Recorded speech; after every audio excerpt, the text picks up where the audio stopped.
Hi అండి, నమస్తే. Welcome to Shashi home talks. ఈరోజు నేను కర్నూలు గుంత పొంగనాల రెసిపీని ఎలా చేస్తానో చూపిస్తాను. వెరీ స్పెషల్ రెసిపీ అన్నమాట. రెసిపీ కోసం ఈరోజు నేను గుంత పొంగనాల పెన్నాన్ని తీసుకున్నాను. ఇది రాచిప్పతో చేసినదండి. దీన్ని సోప్ స్టోన్ అని కూడా అంటారు. చాలా పాతకాలం నాటి వంట పాత్ర. దీనికి మొదటగా కొంచెం ఆయిల్ అంతా అప్లై చేసేసి స్టవ్ వెలిగించేసి వేడి పెట్టుకోవాలి.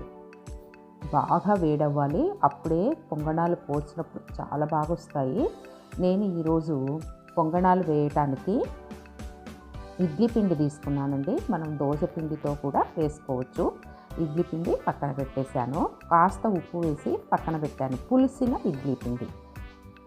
నెక్స్ట్ ఉల్లిపాయల్ని 4 తీసుకొని సన్నగా కట్ చేశాను. మనకు తగినంత ఎంత కావాలో ఉల్లిపాయల్ని అంత వేసుకోవాలి. ఉల్లిపాయలు వేస్తేనే ఈ గుంత పొంగనాలకి అద్భుతమైన టేస్ట్ వస్తుంది.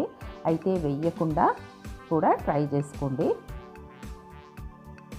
నేను ఈరోజు ఇలా 4 ఉల్లిపాయల్ని సన్నగా కట్ చేసి తీసుకున్నాను. ఈ గుంత పొంగనాల వెరైటీస్ని మీరు ఎలా చేస్తారో నాకు కామెంట్స్ ద్వారా తెలపండి. నేను ఈరోజు ఇందులోకి కాస్త పచ్చిమిరపకాయలు, కొత్తిమీరను కూడా బాగా కడిగేసి తీసుకుంటున్నాను. అప్పుడప్పుడు ఇలాంటి న్యాచురల్ ప్రోడక్ట్స్, వెదురుతో చేసిన బుట్టలు ఇలాంటివి వాడుకోండి. ఇలాంటివి అప్పుడప్పుడు మనకు సిటీలో కానీ, చౌరస్తాల్లో కానీ, హైవేల్లో కానీ కనిపిస్తూ ఉంటాయి. కొనేసుకుంటే వాళ్ళకి ఇలాంటివి తయారు చేసే వాళ్ళని ఎంకరేజ్ చేసినట్టు అవుతుందన్నమాట. నెక్స్ట్ ఒక చిప్ప పచ్చి కొబ్బరిని కట్ చేసి తీసుకున్నాను. సన్నగా కట్ చేసి అందులోకి తీసేసుకున్నాను. ఇప్పుడు నేను మిక్సీలోకి పడుతున్నాను. పచ్చి కొబ్బరి, పచ్చిమిరపకాయలు, కొత్తిమీర, చిన్న అల్లం ముక్క. అయితే 2 రకాలుగా వాడుకుంటున్నానండి. ఇది చాలా స్పెషల్ రెసిపీ అన్నమాట. మా అమ్మ ఇలానే చేసేది. అసలు ఉంటుంది ఈ రెసిపీ. ఇంకా మాటలు ఉండవండి. వేరే లెవెల్. అంత బాగుంటుంది. రేర్గా చూస్తూ ఉంటాము. చాలా పాతకాలం నాటి రెసిపీ కూడా. మిక్సీలోకి కొంచెం తరిగిన ఉల్లిపాయలు వేశాను. అలాగే తగినంత ఉప్పు కూడా వేసేసి మరీ మెత్తగా కాకుండా ఇలా బరకగా కాస్త రవరవగా పట్టాను. ఇందులోంచి సగం కంటే ఎక్కువగా నేను ఈ ఇడ్లీ పిండిలోకి వేసేస్తున్నాను. చాలా స్పెషల్గా అనిపిస్తోంది కదా. ఇలా వాడి చూడండి. ఆ తర్వాత మరీ స్పెషల్ ఏంటి అంటే కాస్త ఒక చిన్న కప్పు శనగపప్పుని నానబెట్టేసి నానిన తర్వాత వాటిని కూడా వేస్తున్నాను. ఒక అరగంట నానబెట్టానండి, అంతే, ఎక్కువ అక్కర్లేదు. ఆ తర్వాత తరిగిన ఉల్లిపాయలను కూడా అందులో వేసేసాను. తగినంత ఉప్పు వేసుకోండి. ఆల్రెడీ మనకి ఇడ్లీ పిండిలో ఉప్పు ఉంటుంది. ఇంకా మనము ఈ మిక్సీకి పట్టినప్పుడు కూడా ఉప్పు వేసాము. ఆ తర్వాత అన్నిటికి కలిపి కాస్త ఉప్పు వేసాను. వీటినన్నిటిని గమనించుకొని ఉప్పును యాడ్ చేసుకోండి. కాస్త పసుపు వేసి మరి కాస్త కలిపేసుకోవాలి. గట్టిగానే ఉండాలి. కాస్త బీట్ చేయండి. బాగా పొంగుతాయి. బాగా కలుపుకోవాలి. అప్పుడే సోడా లేకున్నా కూడా పొంగనాలు బాగా పొంగుతాయి. ఆరోగ్యానికి కూడా చాలా మంచిది.